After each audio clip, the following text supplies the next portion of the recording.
प्रश्नामध्ये जाऊया. सगळेजण तयार आहात आजचं वचन ऐकण्यासाठी? येस. आणि आपण कबूल केलेलं आहे की आजचं वचन जे येणार आहे ते मला काय करणार आहे? सद्बोध देणार आहे, माझे दोष दाखवणार आहे, माझी सुधारणूक करणार आहे, मला नीती शिक्षण देणार आहे. अशासाठी की मी कोण आहे? मी देवाचा भक्त आहे आणि मला काय करायचं? हे वचन ऐकून चांगल्या कामासाठी मला तयार व्हायचं आहे. तर हाच देवाचा उद्देश आहे. तर चला तयार आहात? आज आपण एका स्त्रीबद्दल शिकणार आहोत आणि त्या स्त्रीचं नाव आहे लेया. काय नाव आहे तिचं? लेया.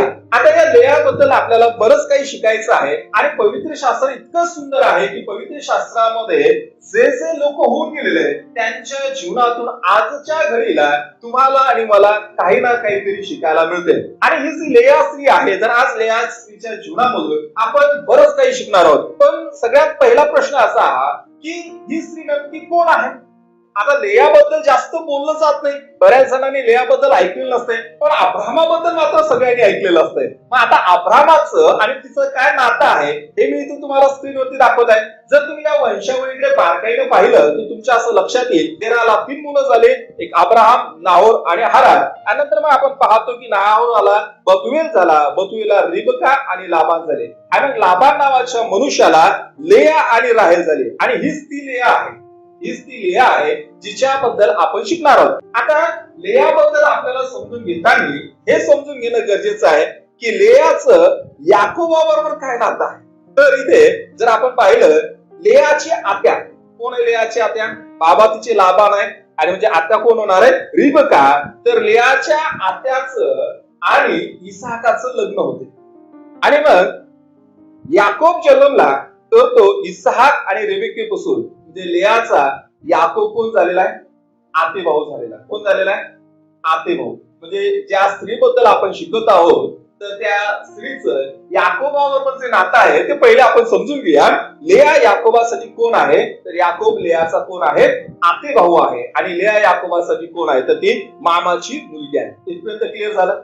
आता लेयाबद्दल जर शिकायचं असेल तर आणखी एक गोष्ट तिच्याबद्दल आपल्याला पाहायला मिळते.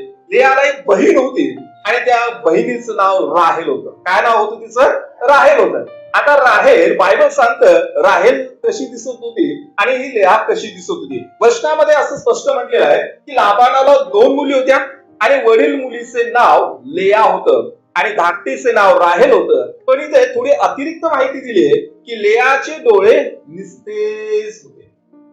ज्या महिलेबद्दल आज आपण शिकणार आहोत तर तिचे डोळे निस्तेज होते. निस्तेज म्हणजे इंग्लिश मध्ये टेंडर असं म्हटलेलं आहे, नाजूक होते. मला वाटतं तिला दिसायला थोडंसं कमी दिसत असेल किंवा तिचे डोळे एवढे फारसे काही आकर्षित नसावेत. कारण की आपण पाहतो बऱ्याच लोकांचे डोळे फार आकर्षक असतात आणि म्हणतो अरे बाबा बघा त्याचे डोळे, बोलके डोळे आहेत. कसे डोळे? कसे डोळे? बोलके डोळे. म्हणजे लोक डोळ्याने पण बोलतात की नाही? त्या स्त्रिया काहीतरी चुकीचे करतात, नवरा काही बोलत नाही, लगेच डोळ्याने बोलतो. डोळ्याने कसा बोलतो? हे असे मोठे होतात आणि बायकोला समजते डोळे मोठे झाले म्हणजे माझ्या नवऱ्याला ही गोष्ट आवडली नाही. बघा स्त्रिया हसत आहे म्हणजे स्त्रियांना माहित आहे की डोळे काय करतात?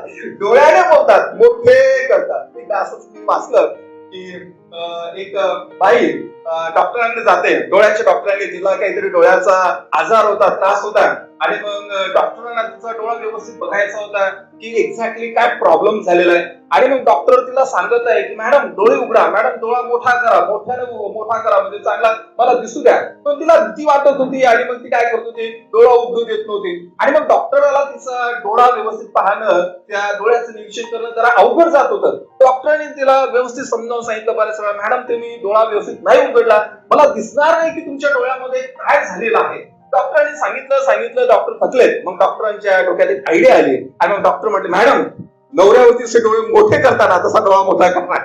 आणि लगेच तिने डोळा मोठा केला आणि डॉक्टरांना तिचा डोळा दिसला. म्हणजे सांगायचं तात्पर्य असे की डोळ्यांचा आपल्या सौंदर्यामध्ये फार मोठा भाग आहे. आपण म्हणतो तिची डोळे किती चांगले आहेत, त्याचे डोळे किती चांगले आहेत, धाऱ्या डोळ्याचा आहे आणि मग आपण त्या डोळ्यांचं वर्णन करतो. इथे ज्या महिलेबद्दल आपण शिकणार आहोत, लेया तिच्याबद्दल सांगितले तिचे डोळे निस्तेज होते, म्हणजे काही खास नव्हते. पण तिच्या बहिणीबद्दल इतकं चांगलं सांगितलं. तिथं म्हटलंय तिची बहीण राहेल, ती बहीण राहेल लहान होती, लेया मोठी होती आणि तिच्याबद्दल सांगितलंय ती बांधण्याने सुरेख होती व दिसायला सुंदर होती. लेयाबद्दल माहित झालं की ती अब्राहमाच्या खानदानामधली मुलगी आहे. तिच्या बहिणीबद्दल माहित झालं की तिला एक छोटी बहीण होती राहेल आणि ती तिच्यापेक्षा दिसायला फार छान होती. पण या दोन बहिणींचं पटत होतं हे चांगलं. कधी कधी घरामध्ये दोन बहिणींचं पटत नाही, दोन भावांचं पटत नाही. एखादा दिसायला काहीतरी कुरूप असतो, एखादा चांगला असतो आणि मग ते दिसण्यावरून काय होते, मतभेद होतात, एकमेकांमध्ये मस्त द्वेष निर्माण होतो. पण सुरुवातीला तर असं दिसते की लेया आणि राहेल या दोन्ही बहिणीमध्ये सगळं काही अल्बेल म्हणजे सगळं काही व्यवस्थित होतं. या दोघी देखील एकमेकीवरती प्रेम करायच्या. बरं, मग आता यांच्या जीवनामध्ये स्टोरी एकदम टर्न झालेली आहे. त्याचं कारण असं की यांचा जो आत्ते भाऊ आहे याकोब तो राहत होता बैरशेवा या ठिकाणी आणि मग तिथून ह्या ज्या मुली राहत होत्या हारान या ठिकाणचं पदन अराम नावाचं ठिकाण आहे, तिथं हा जो आत्ते भाऊ आहे तर तो आलेला आहे. आणि मग हा आत्ते भाऊ तिथं पदन अराम आणि हारानमध्ये आला. त्याचं कारण असं आहे की याकोबाने लहानपणी म्हणजे तरुणपणी आपल्या भावाला फसवलं, मोठं झाल्यानंतर आपल्या बापाला फसवून त्याने आशीर्वाद घेतला आणि मग या याकोबाचा भाऊ त्याच्यावरती एसाव फार चिडला आणि तो म्हणाला की मी याचा जीव घेणार आहे. म्हणजे एसाव एवढा चिडला की तो म्हणाला की याकोबाने मला फसवलेलं आहे, मी माझ्या सख्या भावाला सोडणार नाही, मी त्याचा जीव घेईन. एसाव आणि याकोब हे तर जुळे होते, पण या याकोबाने त्याला फसवलं, बापाला पण फसवलं आणि परिस्थिती घरामध्ये अशी निर्माण झाली की एक भाऊ दुसऱ्या भावाच्या जीवावर उठला. आणि मग त्यावेळेला आई वडिलांनी काय केलं तर आई वडील समंजस होते आणि मग त्यांनी म्हटलं की आता हे दोघं मुलं तर यांच्यामध्ये भांडण होणार. आई हुशार होती आणि मग आई म्हणाली की एकाच वेळेला मी दोन मुलांना का गमावं. मग तिने सल्ला दिला आणि याकोबाला सांगितलं की तुझा भाऊ एसाव तुला मारण्यासाठी आसुसलेला आहे, तर तू काय कर, मामाच्या गावी पळून जा. मामाचं गाव फार दूर, जवळपास 800 किलोमीटरचं ते अंतर होतं. तू तिथे जा आणि मग काय होईल तोपर्यंत तुझ्या भावाचा तुझ्यावरती असलेला राग हा शांत होईल. आणि म्हणून कधी कधी मी बऱ्याच वेळेला सांगतो, असा जर वाद घरामध्ये झाला, तुमच्या नात्यामध्ये जर झाला, तर सगळ्यात महत्वाचं औषध काय असते माहिती का, ते असते वेळ. काय असते, सगळे म्हणा वेळ.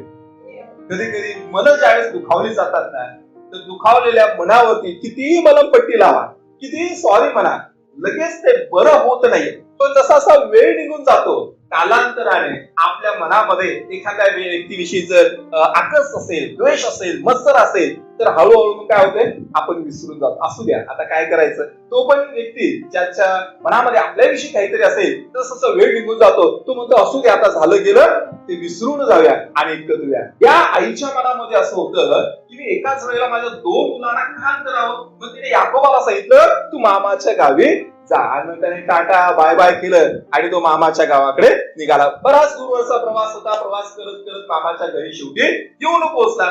1 महिना घरी राहिला मामाच्या घरी. किती महिना? 1 महिन्यामध्ये मामाने भाच्याची चांगली काळजी घेतली असेल.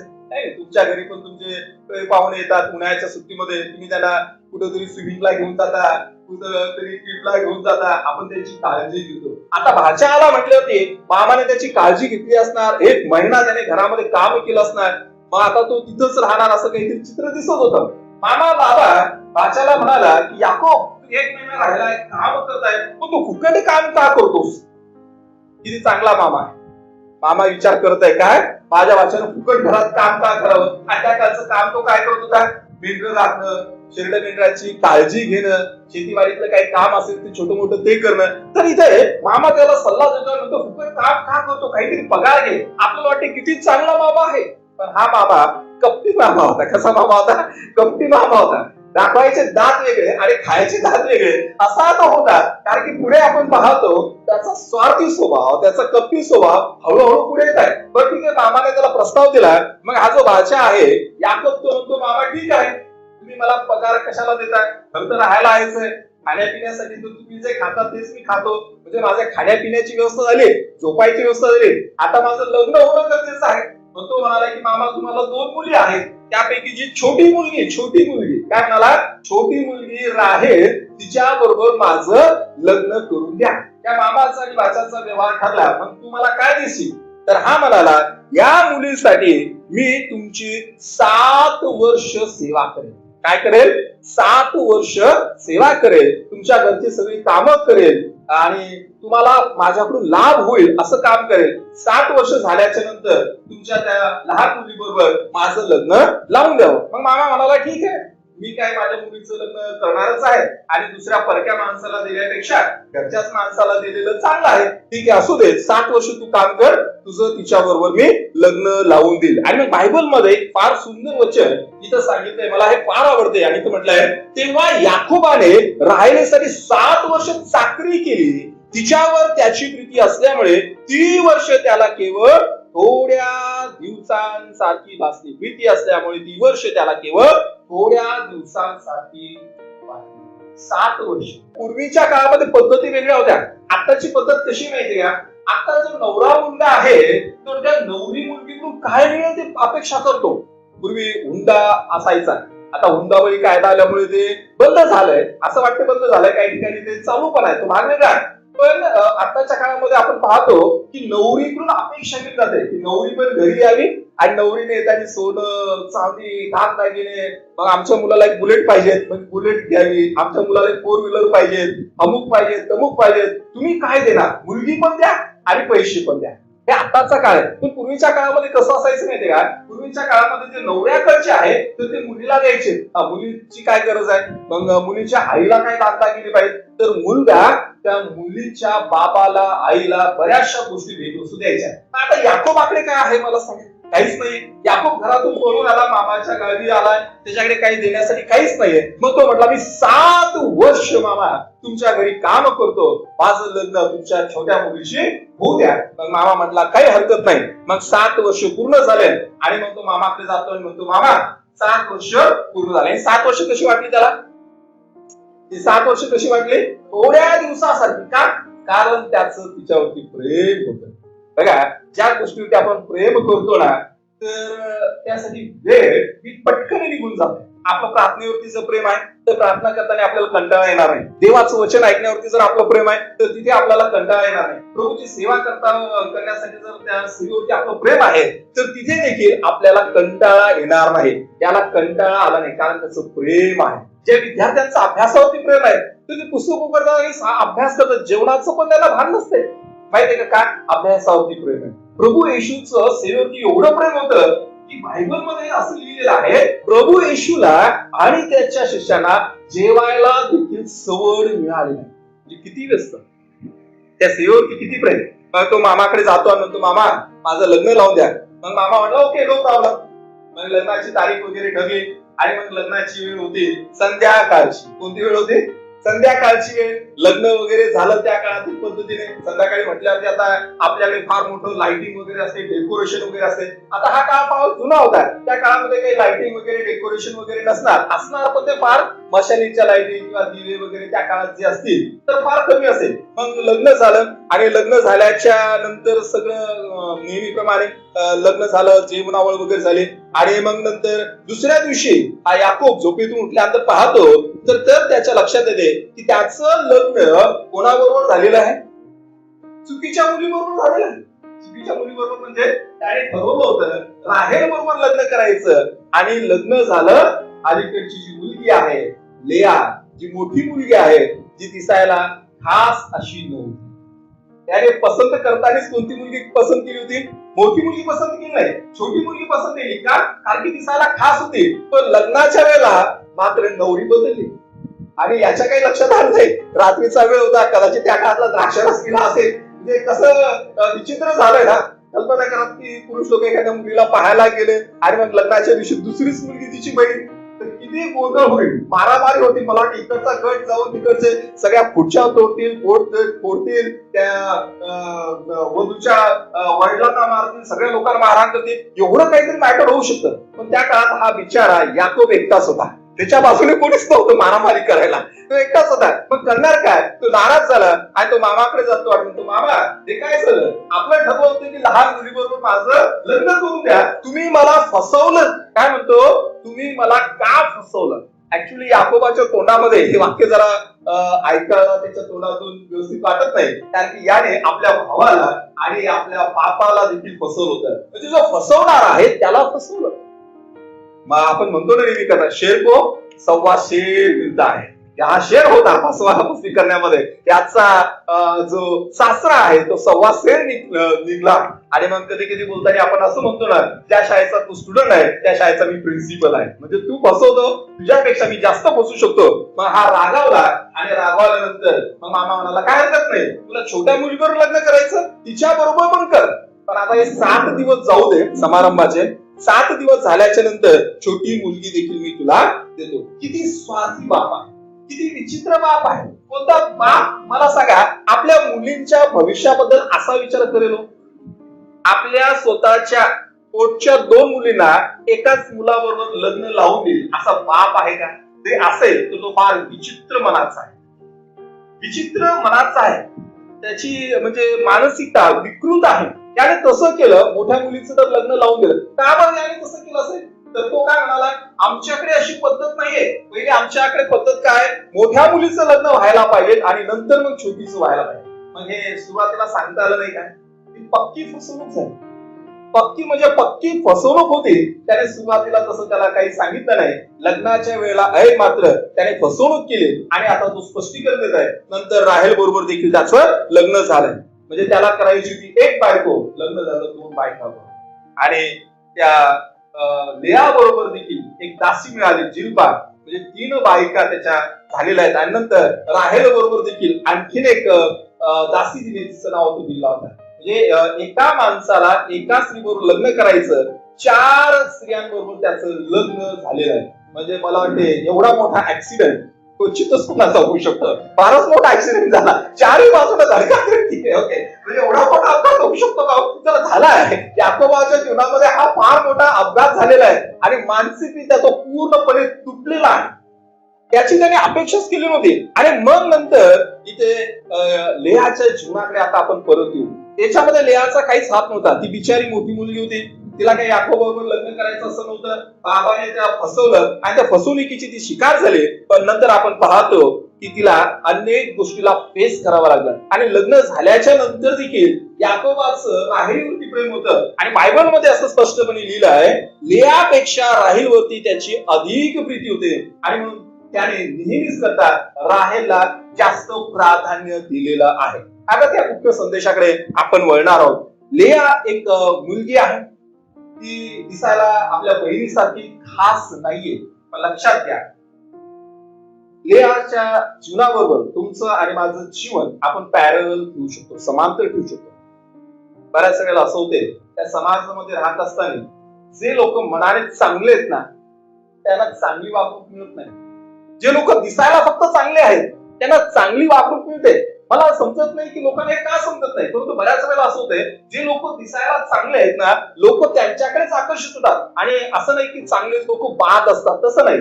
सगळेच चांगले लोक बाद असतात असं नाही. पण बऱ्याच वेळेला असं होऊ शकतं की एखादा व्यक्ती दिसायला चांगला आहे पण तो मनाने बाद आहे. असो काही असो, इथं लेयाच्या बाबतीत आपण पाहतो तिचं लग्न जोर जबरदस्तीने झालं. पण आता प्रॉब्लेम असा झाला की लग्न झाल्यानंतर याकोब जो तिचा कायदेशीररित्या नवरा आहे, तर त्या नवऱ्याचं मात्र तिच्यावरती प्रेम नाही. आणि तो नवरा फक्त राहेलवरती प्रेम करत आहे. तिला प्रेमाची अपेक्षा होती. आणि बायबलमध्ये हे वचन फार सुंदर आहे. इथं असं म्हटलेलं आहे, परमेश्वराने पाहिले. कोणी पाहिलं? कोणी पाहिलं? कोणी पाहिलं? येस, हे अत्यंत महत्वाचं आहे. परमेश्वराने पाहिलं की लेया नावडती आहे, म्हणून त्याने तिची कुसपाती केली आणि राहेल वांस राहिली. काय झालं? राहेल वांस राहिली. परमेश्वर पाहतो, परमेश्वर पाहतो की तुम्ही नाकारले गेलेला. अत्यंत महत्वाचा संदेश आहे. आज या जगामध्ये राहत असताना लोक आपला नाकार करतात. कधी कधी आपली फसवणूक होते आणि लोकांना आपण आवडत नाहीये. लोक आपल्यापासून 4 तास दूर राहतात, आपल्याला थोडं दूर ढकलतात, ते आपल्यावरती प्रेम करत नाही. पण ही गोष्ट बायबल सांगतं, परमेश्वर पाहतो. आहे का तुमचा विश्वास? आहे? ज्यावेळेस तुम्ही नाकारले जाल तर त्यावेळेस तो व्यक्ती पाहणार नाही. याकोबाने तिकडे फारसं लक्ष दिलं नाही. अरे मी हिला नाकारत आहे, नावडती ती माझी. तो बायबल सांगतं, परमेश्वराने पाहिले की लेया नावडती आहे, म्हणून त्याने तिची कूस वाहती केली. ज्यावेळेस आपण लोकांचे नावड ठेवतो ना, त्यावेळेला आपण देवाची आवड ठेवतो. हालेलुया. येस, देव आज सर्वांना सारखंच पाहतो. देव सर्वांवरती प्रेम करतो. ज्यावेळेस लोक आपला तिरस्कार करतात, लोकांना आपण आवडत नाही ना, तुम्ही चिंता करू नका. देवाला मात्र आपण आवडतो, हे अत्यंत महत्वाचं आहे. आणि देवाला लेया आवडली. आशीर्वाद उभा केला. आणि आशीर्वाद काय माहिती का? बायबल सांगतं, संतती परमेश्वराने दिलेलं धन आहे, पुढचे फळ त्याची देणगी आहे. परमेश्वराने लेयाला मुलं देऊन आशीर्वादित केलं. जी दुसरी मुलगी होती, दिसायला सुंदर लहान बहीण, तिला मात्र मूलबाळ दिलं नाही. परंतु हा एक टप्पा पार पाडल्यानंतर तिचं लग्न झालं लेयाचं, आणि तिच्या जीवनामध्ये आता तरी दुःखाची मालिका सुरू झाली. आता तुम्ही म्हणा, आता तरी का?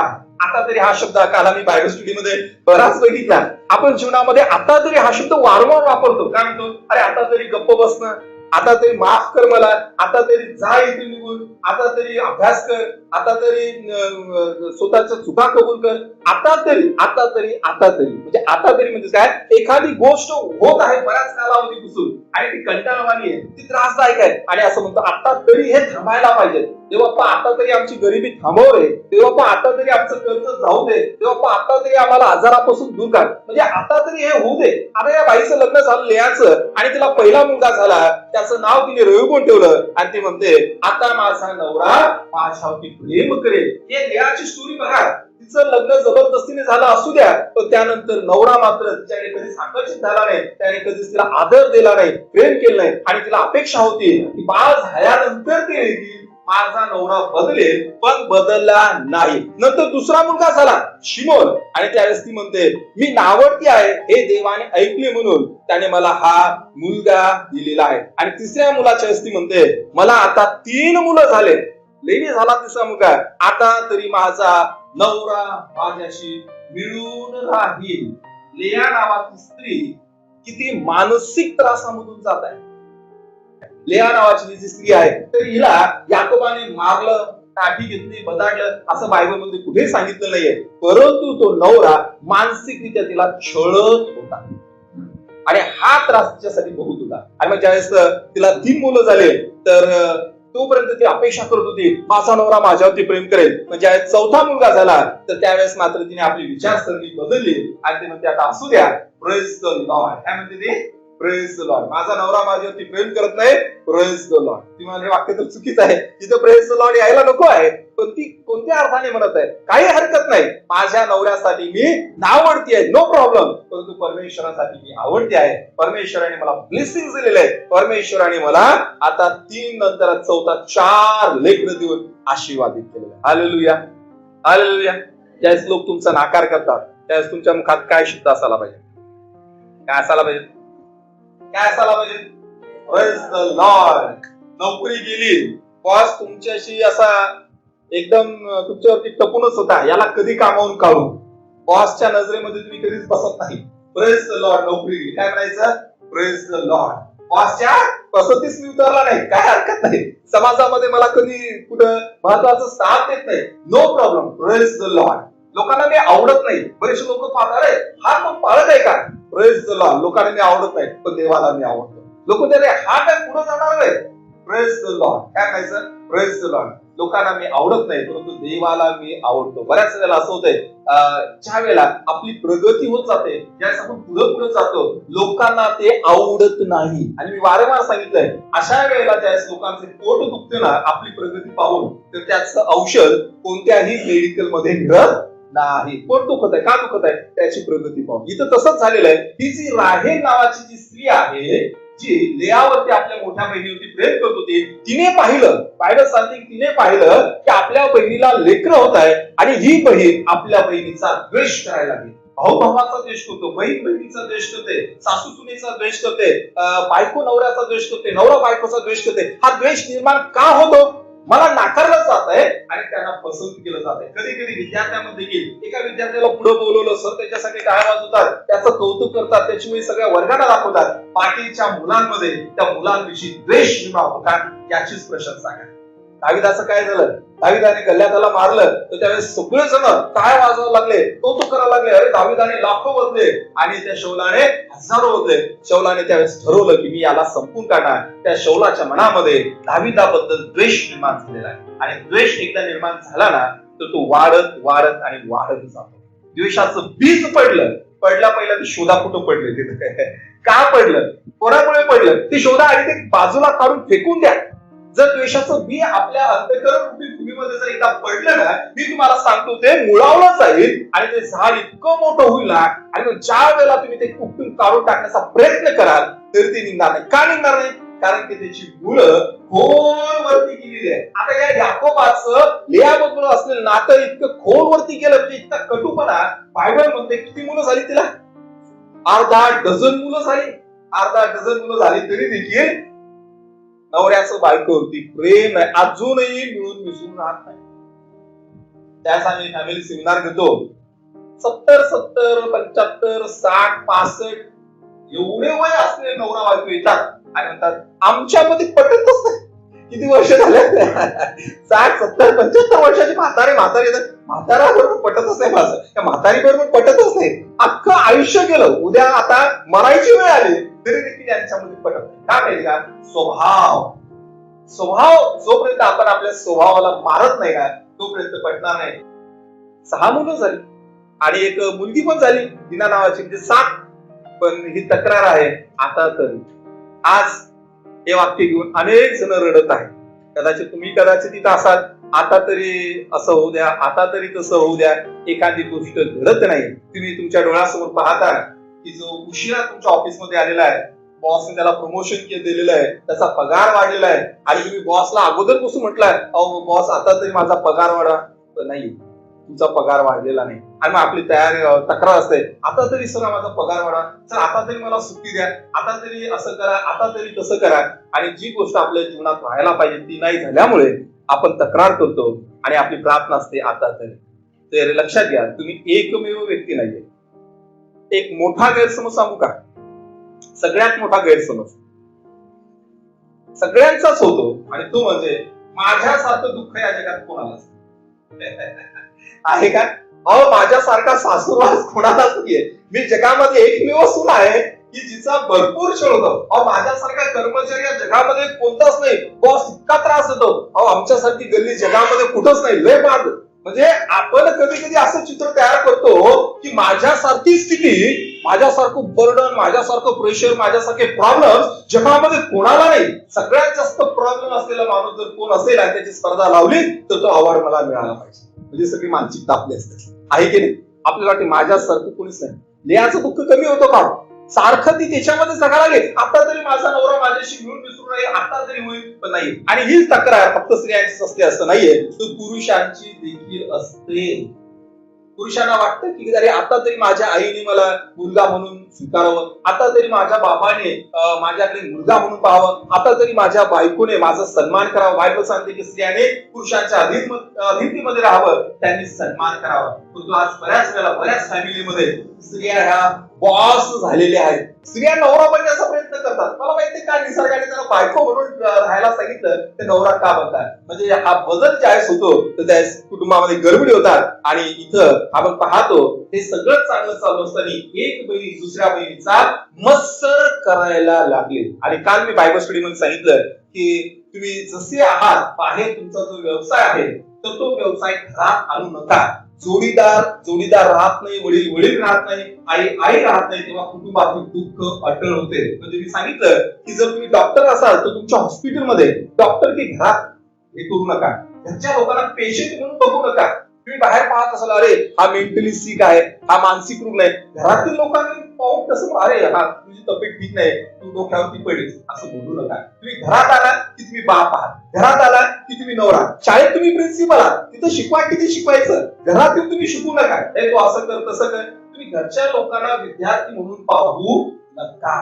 तुम्ही जर पोलीस असाल तर पोलीस स्टेशन मध्ये तिथं गुन्हेगार आहे त्यांना मारहाण करा, त्यांचं काय जे काही चौकशी करायचं ते करा. घरात आली की लगेच पोलीस हा कुठे गेलता, किती वाजता गेलता, कोण तुमच्याबरोबर होतं? तुम्ही घरात पोलीस नाहीये, तुम्ही बाबा आहात, तुम्ही नवरे आहात. पण ज्या वेळेला आपण आपली भूमिका आपलं पद घरात पण आणतो ना तर त्यावेळेला गोंधळ होते. लक्षात घ्या. आणि हे तर काहीतरी चुकत आहे. आणि म्हणून लेयाच्या जीवनामधून आपण हा धडा शिकू शकतो. पण लक्षात घ्या, लेयावरती जरी नवऱ्याने प्रेम केलं नाही तिला लोकांकडून अपेक्षा होती त्या पूर्ण झाल्या नाही, तरी देखील लक्षात घ्या परमेश्वर तिच्या बरोबर होता. हालेलुया. ज्यावेळेस आपल्याला अपेक्षित त्या गोष्टी मिळत नाही, लोक आपला द्वेष करतात, लोकांना आपण आवडत नाहीये, तर त्यावेळेस लक्षात घ्या देवाला आपण आवडतो.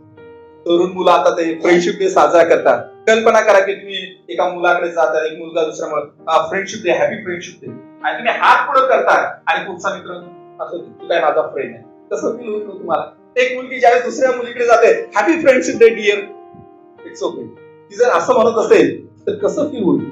लक्षात घ्या, बायबल सांगतं येशू आपला सर्वोत्तम मित्र आहे. लेयाकडे जर फोकस केलं तर लेयाला तिच्यापासून 6 मुलं आणि 1 मुलगी झाली, आणि इतका मोठा आशीर्वाद, लक्षात घ्या, इतका मोठा आशीर्वाद देवापाने लेयाला दिला की तिच्या वंशात म्हणजे जे 6 मुलं झाले तिच्यापैकी जर तुम्ही पाहिलं तर लेवी वंश, परमेश्वराने पुढे जाऊन त्या लेवी वंशामधून याजक निर्माण केलेलं. हालेलुया. किती मोठा ब्लेसिंग या लेयाला मिळाला. याकोबाने त्याला म्हटलं की नाही ही मला आवडत नाही, पण देव म्हटला ही मला आवडते, आणि देव बापाने तिला एवढा आशीर्वाद केला, याजक लोक तिच्या वंशातून आले. आणि यहुदा वंश कोण आलेला आहे? यहुदा वंशातून कोण आलेला आहे? येशू. किती मोठा ब्लेसिंग. कधी कधी नाकारलं जाऊ शकतं, पण स्वतःला आपण सिद्ध करू शकतो. आपला देव देखील आपल्याला ब्लेसिंग देऊ शकतो. लेया नाकारली गेली, पण तिच्या वंशामध्ये लेवी आणि यहुदा हे जे 2 मुलं झाले, आणि 2 वंश अत्यंत महत्वाचे होते. लेवी पासून याजक तयार झाले, आणि यहुदा वंशामधून आपण पाहतो दावीद महाराजा आला, आणि त्याच वंशामधून येशूचा जन्म झालेला आहे. आणि नंतर ज्यावेळेस ही मरण पावली, या कधी मरून पावली बायबलमध्ये सांगितलं नाही, फक्त साराच एकमेव अशी स्त्री आहे संपूर्ण पवित्र शास्त्रामध्ये तिच्या मरणाबद्दल सांगितलं की किती वर्ष जगले. त्यावेळेस आता ही लेया मरण पावली, तर तिला ज्या कबरेमध्ये पुरण्यात आलं, ती कबर एक फार महत्वाची होती. मकपेलातील गुहेमध्ये त्या लेयाला पुरण्यात आलं. आपण मेल्यानंतर आपल्याला कुठं पुरण्यात येते ते देखील महत्वाचं आहे. कल्पना करा, एखादा माणूस मेला आणि असं त्याला रस्त्यावरती फेकून दिलं, म्हणजे त्याच्या मृतदेहाची विटंबना केल्यासारखं आहे. आणि असं म्हणू शकतो अरे मरतानी पण काही सन्मानाने मेला नाही, जगतानी जगला असेल पण मरतानी देखील तसा मेलाय. परंतु ही लेया जी आहे, देव बाप्पाने तिला एवढं ब्लेसिंग केलं की ती त्या मकपेलाच्या गुहेमध्ये साराला पुरण्यात आलं होतं, अब्राहमाला पुरलं, इसाकाला पुरलं, रिबेकाला पुरलं, याकोबाला पुरलं, आणि त्याच्यामध्ये लेयाचं देखील नाव आहे. राहेलचं नाव कोणी दिसते का हो? राहेलचं नाव दिसतं तुम्हाला इथं? राहेल कशी होती? राहेलवरती याकोबाचं प्रेम होतं. लेयापेक्षा अधिक त्याने प्रीती केली, परंतु राहेल रस्त्यातच मरण पावली प्रवास करत असताना. लोक तुमच्यावरती प्रेम करत असतील, देव तुमच्यावरती प्रेम करतो, आणि देवाचं प्रेम ते मोजू शकत नाही. त्याची उंची, खोली, लांबी, रुंदी ही कोणीच मोजू शकत नाही. जगामध्ये असा कुठेही देव अस्तित्वात नाही की देव माझ्यावरती किती प्रेम करतोय मी जरा मोजून पाहतो. नाहीये. देवाच्या प्रेमाला प्रियानो मोजमाप नाहीये. देव तुमच्यावरती एवढं प्रेम करतो, माझ्यावरती एवढं प्रेम करतो की त्याने त्याचा एकुलता एक पुत्र तुमच्यासाठी आणि माझ्यासाठी पाठवला. तुम्हाला माहितीये का? तो वधस्तंभावरती मरण पावला. आपण अब्राहमाबद्दल बरंच काही शिकलो, आणि आपण तिथं पाहतो की अब्राहम म्हणाला निदान 10 लोक जरी असतील तर काय कर, या सदोम आणि गमोराला वाचव. परंतु एकही नीतिमान नसताना येशू ख्रिस्त या जगामध्ये आलेला आहे, त्याने तुम्हाला आणि मला वाचवलेलं आहे. हालेलुया. हा संदर्भ तुम्हाला लागला का? रूथच्या पुस्तकामध्ये रूथ बद्दल हे उद्गार वापरले, तिला ज्यावेळेस लेकर होतात तर त्यावेळेला इथं कोणाचा उल्लेख केलेला आहे? राहेलचा आणि लेयाचा उल्लेख केलेला आहे. राहेल काय ती होतीच, आपोआप ती याकोबाची बायको होती, तिचं नाव आलं, परंतु लेयाचं नाव मोठ्या आदराने घेतलेलं आहे. जसं मी आता तुम्हाला सांगितलं त्यावेळेस मग ते अध्याय 1 मध्ये आता तुम्ही स्क्रीनवर जर पाहिलं तर तिथं लिहिलंय बघा, अब्राहमाचा पुत्र दावीद याचा पुत्र जो येशू ख्रिस्त त्याची वंशावळ, अब्राहमाला इसाक झाला आणि इसाकाला याकोब, याकोबाला यहुदा झाला. आणि यहुदा कोणाचा मुलगा होता? यहुदा लेयाचा मुलगा होता. लेयाला जगाने नाकारलं, परंतु देवाने स्वीकारलं, आणि असं स्वीकारलं की प्रभू येशूचा जन्म तिच्या वंशामधून झालेला आहे. हालेलुया. किती मोठा ब्लेसिंग या लेयाला मिळालेला आहे. आणि म्हणून देवबाप त्या लोकांवरती भरपूर प्रेम करतो जे नाकारले जातात. इथे लिहिलंय राहेल आणि लेयाचा उल्लेख केलेला आहे. आज समाजामध्ये अनेक लोकांना नाकारलं जातं. बायबलमध्ये एक सुंदरसं वचन आहे, इथं म्हटलेलं आहे स्तोत्र 9 आणि 18 मध्ये, कंगालाचे नेहमीच विस्मरण होणार नाही, दिनांच्या आशेचा भंग सर्वदा होणार नाही. तुम्ही आणि मी लक्षात घ्या, अशा जगामध्ये राहतो की आपण कुठे राहतो, आपलं लिव्हिंग स्टँडर्ड काय आहे त्याच्यानुसार लोक मोजमाप करतात आपलं. लोक आपल्यावरती प्रेम कसं करतात हो? तुमच्याकडे किती पैसा आहे, तुम्ही कोणत्या गाडीमधून फिरताय, तुमचं घर कसं आहे हे पाहून लोक आपल्याला चिपकतात. पण हे खरे लोक नव्हे. अशा लोकांपासून सावध राहा. घराच्या बाहेर पाठी लावलेली असते, कुत्र्यांपासून सावध राहा. मला वाटते घराच्या अगोदर अशी पण पाठी लावायला काही हरकत नाहीये. माझी संपत्ती पाहून मला चिपकणाऱ्या लोकांपासून मी सावध आहे. असं जर लावलं तर लोक म्हणजे अरे जायचं की नाही आत, ते लोक आतच येणार आणि ते पहिले बाहेर राहतील. कधी कधी लोक आपल्याला चिपकतात का, जसं की गुळाला ते मुंग्या लागतात, मुंगे लागतात का, गुळ स्वीट आहे, आपल्यापासून काहीतरी मिळेल म्हणून लोक आपल्याला चिपकतात. जसं त्या उधळ्या पुत्राला त्याचे मित्र चिपकले होते का, काहीतरी त्याच्याकडून फायदा होईल. इथं आपण पाहतो की परमेश्वर कोणालाही विसरत नाही. बायबलमध्ये सांगितलंय जो पीडित व्यक्ती आहे त्याची दैनावस्था तुच्छ लेखली जाणार नाही, तिचा वीट मानला जाणार नाही. आणि आपला परमेश्वर आपलं मुख दृष्टीआड करत नाही. ज्यास एखादा पीडित व्यक्ती धावा करतो तर परमेश्वर त्याचा धावा ऐकतो. आपण अशा जगामध्ये राहत आहोत जिथं आपल्याला पाडून बोललं जात आहे, जिथं आपल्याला तुच्छ लेखलं जात आहे. कधी कधी आपलं रंगरूप एवढं काही खास नसते आणि लोक आपल्या रंगरूपावरून आपल्याला चिडवतात. पण बायबलमध्ये किती सुंदर सांगितलंय, स्तोत्र 139 आणि वचन 14 मध्ये तिथं असं म्हटलेलं आहे की मला अद्भुत आणि भयप्रद रीतीने परमेश्वराने घडवलेलं आहे. लिया दिसायला काही खास नव्हती, तिच्या डोळ्याबद्दल सांगितलं तिचे डोळे निस्तेज होते. नवऱ्याने तिला नाकारलं, मला वाटतं तसंच समाजाने पण नाकारलं असेल, परंतु देवाने त्याच बाईला निवडलं आणि त्या बाईच्या वंशामधून प्रभू येशू ख्रिस्ताचा जन्म झालेला आहे. नकारात्मक विचारांना तुम्ही टाटा म्हणा, बाय बाय म्हणा, त्याच्याकडे लक्ष देऊ नका. का, कारण की देव तुमच्याकडे लक्ष देत आहे. Hallelujah, hallelujah. जेव्हा जेव्हा हा विचार येईल त्याची वचन तुम्ही लक्षात द्या. आणि म्हणून इथे मी लिहिलंय त्या लोकांच्या बाजूने उभा राहतो ज्यांच्यावरती अन्याय होत आहे. आणि इथं बायबल मध्ये म्हटलेलं आहे की दावीद नावाचा एक मुलगा होता आणि तो मेंढपाळ म्हणून काम करत होता. आणि ज्यावेळेस गल्ल्यात नावाचा एक त्यांचा शत्रू जो बलिष्ठी आहे त्या इस्रायल लोकांच्या विरुद्ध उभा होता. त्याचे भाऊ मिलिटरीमध्ये होते दाविदाचे. आणि मग ज्यावेळेस दावीद तिथे जातो तर भाऊ त्याच्याकडे तुच्छतेने पाहतात, त्याला कमी जास्त बोलतात, आणि तो मेंढर राखायचं सोडून इथं कशाला आलाय. पण मी तुम्हाला सांगतो हाच तो दावीद होता ज्याला म्हणजे तुच्छ लेखण्यात आलं. त्याच या दाविदाने मोठ्या त्या गल्ल्याताचा पराभव केलेला आहे. आणि बायबल मध्ये असं म्हटलेलं आहे, देव म्हणतो की हा दावीद माझ्या मनासारखा होता. त्याच्या बापाने काही माणसं महत्व दाखवलं. ज्यावेळेस शमूएल त्या लेकरांचा अभिषेक करण्यासाठी आला, त्यावेळेस देवाने सांगितलं जा इशायाच्या घरी जा आणि एका नवीन राजाला तो अभिषेक कर. आणि त्यावेळेला सांगितलं होतं इशायाला की सगळ्या तुझ्या लेकराने घेऊन ये. परंतु त्यावेळेला दावीद मात्र रानामध्ये मेंढर चारत होता. बापाने दुर्लक्ष केलं आणि भावाने देखील त्याला थोडस कमी जास्त बोलले, तू इथे कशाला आला. परंतु परमेश्वराने याच व्यक्तीला इस्रायलचा राजा केलेला आहे. तो इस्रायलचा महान राजापैकी झालेला आहे. एक वचन आपण वाचूया म्हणजे तुमच्या लक्षात येईल. वाचा प्रेषितांच्या कृत्याचा 13 अध्याय आणि वचन 22. दावीद त्याच्या जीवनामध्ये नाकारला गेला. त्याच्या भावाला तो काही खास असं वाटलं नाही, बापाला देखील काही खास वाटलं नाही. जसे की लेयाच्या बाबतीत आपण पाहतो याकोबाला ती काही खास वाटली नाही, त्याची ती आवडती बायको झाली, परंतु परमेश्वराची ती आवडती स्त्री झालेली आहे. येस, कोणीतरी वाचा मोठ्याने. प्रेषित 13 आणि 22. दावीद माझ्या मनासारखा आहे. त्याचे भाऊ असे म्हटले का, हो आमचा भाऊ किती चांगला आहे दावीद. बाप तसा म्हटला माझा मुलगा किती चांगला नाहीये. कधी कधी आपण लोकांना पाहिजे तसं त्यांच्या समोर नसणार कदाचित. लोकांच्या हृदयामध्ये आपल्याला जागा नसेल, परंतु मला माहिती आहे की आपल्या सगळ्यांसाठी देवाच्या हृदयामध्ये जागा आहे. कारण की देवाचं हृदय फार विशाल आहे आणि तिथं सगळ्यांचं स्वागत आहे. आणि म्हणूनच प्रभू येशू ख्रिस्त म्हटला, अहो कसकी आणि भाराकांत हो, तुम्ही सर्वजण माझ्याकडे या म्हणजे मी तुम्हाला काय देईल, विसावा देईल. आणि आमंत्रण दिलं, तुमचं माझ्याकडे स्वागत आहे. आज जगामध्ये लाखो आणि करोडो लोक अशा स्थितीमध्ये जगत आहेत, त्यांना नाकारलं जात आहे. आणि मी तुम्हाला सांगतो ज्याच एका व्यक्तीला नाकारलं जात आहे ना, तर हे विष इतकं डेंजरस आहे, सापापेक्षा देखील भयंकर. जगातला सगळ्यात विषारी जो साप आहे कदाचित त्याच्यापेक्षा देखील नाकारलं जाण्याचं विष फार डेंजरस आहे. ज्यावेळेस ते आपल्या नसामध्ये आणि आपल्या डोक्यामध्ये उतरते ना, तर त्यावेळेस ते इतकं चढते आणि मग त्यावेळेला त्या नकारात्मकतेमध्ये जाऊन तो व्यक्ती स्वतःला संपवतो.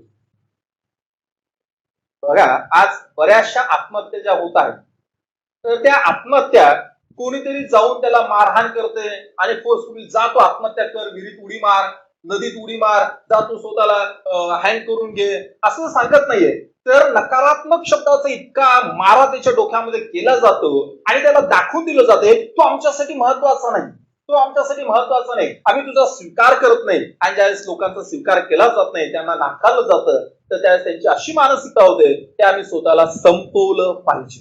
बायबल सांगतं असा विचार करू नका. देव म्हणतो जगातील लोक तुमच्यावरती प्रेम करत नसतील काय हरकत नाही, मी तुमच्यावरती प्रेम करतो. जेव्हा जेव्हा आपल्या मनामध्ये नकारात्मक विचार येतात, मला वाटते अवतीभोवती पाहण्यात जरा वेळ नाही घालवला पाहिजे. कुठं पाहिलं पाहिजे, ठीक आहे असू द्या, हे लोक बदलतील. आज माझ्याकडे काहीतरी आहे म्हणून लोक मला सॅल्यूट करतात, माझ्याशी प्रेमान बोलतात. उद्या हेच लोक मला ओळख पण दाखवणार नाही ज्यावेळेस माझ्याकडे काही नसेल. पण माझा देव माझ्याकडे काही असो अथवा नसो, तो माझ्यावरती प्रेम करतो. Unconditional love. देवाचं माझ्यावरती असलेलं प्रेम प्रियानो हे अनकंडिशनल आहे. जसं की मी तुम्हाला अब्रामाचं उदाहरण दिलं, अब्रामाने सदोम आणि गमोरासाठी प्रार्थना केली, तो म्हणाला शेवटी 10 जरी नीतिमान लोक असतील तर देव आपण यांचा बचाव कर. परंतु प्रभू येशू बद्दल आपण वाचतो आणि ऐकतो की तिथं असं म्हटलेलं आहे बायबलमध्ये की एकही नीतिमान व्यक्तीने सर्वांनी पाप केलंय आणि सर्वजण देवाच्या गौरवाला उभे पडले. अशा स्थितीमध्ये त्या जगामध्ये एकही नीतिमान व्यक्ती नसताना येशू तुमच्यासाठी आणि माझ्यासाठी आला, त्याने तुमच्यासाठी आणि माझ्यासाठी मध्यस्थी केली. काही पात्रता नसताना येशूने तुमच्यावरती आणि माझ्यावरती प्रेम केलं. ते आपल्या प्रतीचे प्रमाण असे देतो की तुम्ही आणि मी काय पापात असतानाच तू तुमच्यासाठी आणि माझ्यासाठी मरण पावला. प्रभू येशू ज्यावेळेस जगात आले, शास्त्री आणि पुरुष लोकांनी त्यांना नाकारलं. शेवटी ज्यावेळेस पिलात म्हणाला तुम्हाला कोण पाहिजे, बरब्बा पाहिजे की येशू पाहिजेत? लोक ओरडले आम्हाला बरब्बा द्या, बरब्बा द्या. बरब्बा कोण आहे? खुनी आहे, दंगलखोर माणूस आहे. त्या खुनी आणि दंगलखोर माणसाला निवडलं. बायबल सांगतं तुम्ही बांधणाऱ्यांनी नाकारलेला दगड तोच मुख्य कोनशिला झालेला आहे. येशू ख्रिस्तच मुख्य कोनशिला झालेला आहे. आणि फिलिपियराच्या पत्रामध्ये म्हटलेलं आहे की एक असा दिवस येईल की प्रत्येक गुडघा टेकेला आणि म्हणेल की येशू कोण आहे? प्रभू आहे. प्रभू येशूला देखील लोकांनी नाकारलं आणि त्या सुळावरती म्हणजे त्या वधस्तंभावरती दिलेला आहे. परंतु तोच तारणारा झालेला आहे, तोच प्रभूचा प्रभू झालेला आहे आणि तोच राजांचा राजा झालेला आहे. असं समजू नका जगामध्ये तुम्ही एकटे लोक आहात की तुम्हाला नाकारलं जात आहे, तुमचा द्वेष केला जात आहे. प्रभू येशूचा देखील द्वेष केला, त्याला नाकारलं गेलं. त्याचे भाऊ देखील त्याला म्हटले इथं काय करतो, जाकी सणामध्ये तुला हे व्हायचं ना, म्हणजे फेमस व्हायचं ना, इथं कशाला छोटे छोटे चमत्कार, जा सणात जा तर तुझे चिन्ह चमत्कार कर, दाखव लोकांना. प्रभू येशूचे स्वतःचे भाऊ त्याचा तिरस्कार करत होते आणि नंतर त्यांच्या भावापैकी काही जणांचं तारण झालं. देवदान एक पुस्तक देखील लिहिलेलं आहे, नंतर ते तारणात आले. तो भाग वेगळा, पण सांगायचं तात्पर्य असं आहे की तुम्ही फक्त जगामधले एकमेव असे लोक नाहीयेत की जे नकारात्मक विचारसरणीतून जात आहे, नाकारले जात आहे, तुमचा द्वेष केला. आपल्या अगोदर देखील आलेल्या अनेकांचा द्वेष केला गेला, परंतु देवाने त्यांच्यावरती प्रेम केलं. नेहमी करता लक्ष ठेवा, देव तुमच्यावरती प्रेम करतो. माझ्यावरती प्रेम करो अथवा न करो, लोक माझा द्वेष करतील. लेयाच्या जीवनाबद्दल आज आपण अभ्यास केला. तिचं लग्न झालं, फसवणुकीतून झालं, लग्न झाल्यानंतर 6 मुलं, 1 मुलगी झाली. नवऱ्याचं तिच्यावरती प्रेम नव्हतं. जी बहीण पूर्वी चांगली वागायची ती अचानक द्वेष करायला लागली. पण अशा स्थितीमध्ये देवाने मात्र लेयाला कधीच सोडलं नाही. तिच्या वंशामधून लेवी आला, यहूदा आला, लेवी वंशामधून याजक आले, यहूदा वंशामधून येशू ख्रिस्त आला. रूथच्या पुस्तकामध्ये तिचा उल्लेख केला आणि तिला त्या मकपेलाच्या गुहेमध्ये तिला पुरण्यात आलं. एक सन्मानाचं जीवन परमेश्वराकडून तिला प्राप्त झालंय. लोकांकडून सन्मान मिळो अथवा न मिळो, परंतु परमेश्वर आपल्या सगळ्यांना सन्मानित करतो. ही विचारसरणी घेऊन आपण प्रार्थना करूया आणि इथं थांबूया. चला आपण उठून बघूया आणि प्रभूला धन्यवाद देऊया की आपला प्रभू किती चांगला आहे. तो आपल्यावरती प्रेम करतो. सदोदित हे फक्त आज आपण ऐकत असताना आपल्याला बरं वाटते, वाव प्रेज द लॉर्ड, देव माझ्यावरती प्रेम करतो, ऐकताना चांगलं वाटतं. पण मला वाटते हे त्या वेळेला आपल्या स्मरणात राहावं ज्या वेळेला खरंच आपण अशा अंधकारमय स्थितीमधून जात असतो. आणि म्हणूनच स्वतंत्रता म्हणतो की मी मृत्यू छायेच्या दरीतूनही जात असलो तरी कसल्याही अरिष्टाला भिणार नाही, कारण की तुझी आकडी काठी मला धीर देतात. जे तुमच्या जीवनातील ती अंधकारमय खाई, ती दरी काय आहे माहित नाही. प्रत्येकाच्या जीवनामध्ये असलेली दरी प्रियानो ही वेगळी असू शकते. तुम्ही अशा दरीमधून, अशा समस्येमधून जात असाल आणि तुम्हाला असं वाटलं की नाही मी एकटाच आहे, माझ्यावरती कोणीच प्रेम करत नाही, सगळे माझा द्वेष करतात, मी दिसायला काही खास दिसत नाहीये. लेया दिसायला काही खास नव्हती आणि म्हणून तिची निवड करण्यात आली नाही, परंतु देवाने तिची निवड केली. कदाचित तुमच्या ऑफिसमध्ये, तुम्ही ज्या गल्लीमध्ये राहता तिथे, तुमच्या नातलगांमध्ये मुद्दामून लोक तुम्हाला बाजूला सारण्याचा प्रयत्न करत असतील. त्याचं कारण की तुम्ही दिसायला काही खास नाहीये. तुमच्याकडे खास असं पद नाहीये, तुमचं घर काही खास नाही, तुमच्याकडं बँक बॅलन्स काही खास नाहीये, काही कारण असेल आणि लोकांना तुमच्यामध्ये काही खास दिसत नसेल, तर लक्षात घ्या परमेश्वरासाठी तुम्ही खास असे आहात. आणि त्याचा सगळ्यात मोठा पुरावा तुमच्यासाठी त्याने स्वर्गातील सिंहासन सोडलं, माझ्यासाठी ते सिंहासन सोडलं, तो या जगामध्ये आला तुमच्यासाठी आणि माझ्यावरती त्याचं असलं प्रेम दाखवण्यासाठी. तो त्या वधस्तंभावरती मरण पावला. देवाच्या प्रिय लोकांनो, वधस्तंभ कधीच विसरू नका. वधस्तंभ ही शिक्षा दाखवते, होते प्रेमाचं प्रतीक आहे.